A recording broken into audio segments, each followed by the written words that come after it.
Assalamualaikum warahmatullahi wabarakatuh.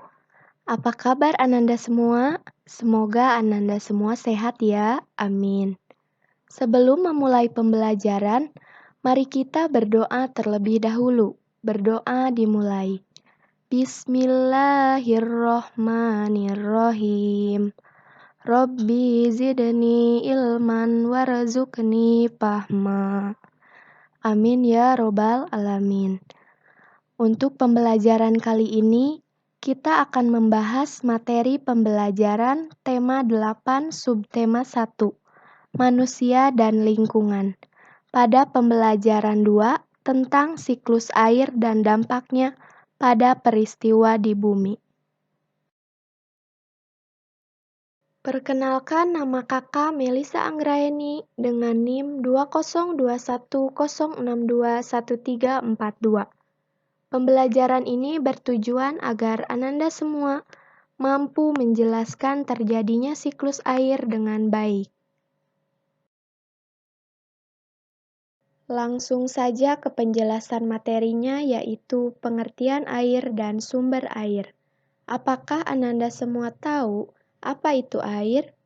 Air adalah unsur yang paling penting dalam kehidupan manusia dan makhluk hidup lainnya. Lalu, dari mana sumber air itu berasal? Sumber air di muka bumi berasal dari sungai, laut, danau, dan lain sebagainya. Selanjutnya, fungsi dari air meliputi fungsi bagi hewan, yaitu untuk minum, membersihkan diri, dan sebagai tempat hidup hewan air. Fungsi bagi tumbuhan, yaitu air diperlukan oleh tanaman dalam proses fotosintesis. Fungsi bagi manusia, yaitu untuk minum, memasak, membersihkan tubuh, mencuci bahan makanan, dan pakaian. Selain fungsi air, Ananda semua juga harus mengetahui apa saja kegunaan dari air. Manusia selalu membutuhkan air dalam kehidupan sehari-hari. Kegunaan air antara lain yaitu untuk keperluan rumah tangga, pertanian, industri, dan pembangkit listrik. Dari banyaknya kegunaan air tersebut, maka air sangat berperan penting dalam kehidupan manusia, dan keberadaan air selalu tersedia di bumi, karena air mengalami siklus air.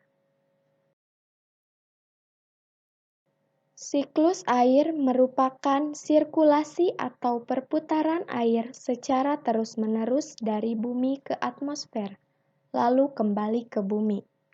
Siklus air ini terjadi melalui proses penguapan, pengendapan, dan pengembunan.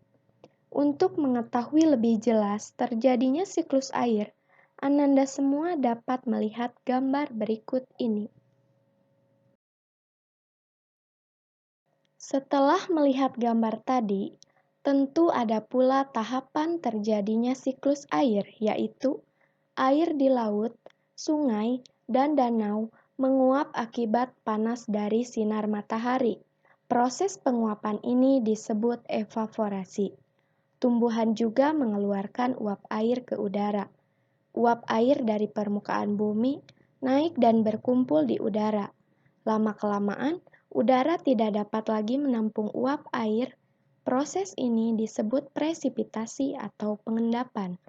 Ketika suhu udara turun, uap air akan berubah menjadi titik-titik air. Titik-titik air ini membentuk awan.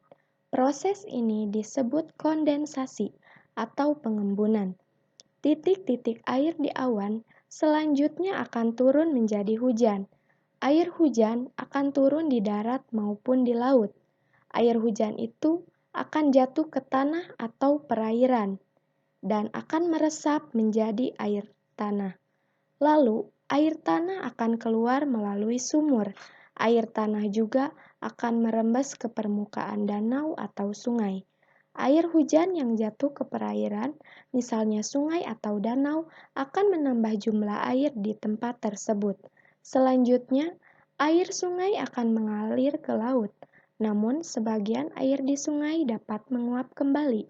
Air sungai yang menguap membentuk awan bersama dengan uap air dari laut dan tumbuhan. Proses siklus air pun terulang lagi.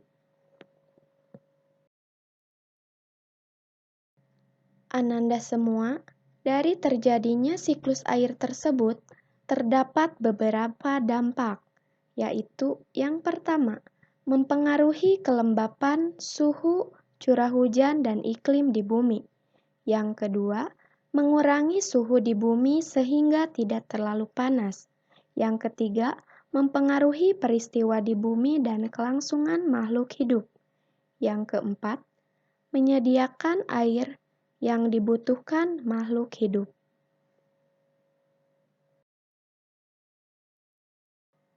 Adapun upaya yang bisa kita lakukan untuk melestarikan air dengan cara mendaur ulang bahan plastik dan membuang sampah pada tempatnya agar tidak membuat polusi air, menanam pohon, menjaga lingkungan untuk menjaga daerah resapan air tetap ada, menggunakan air seperlunya dan secara efektif.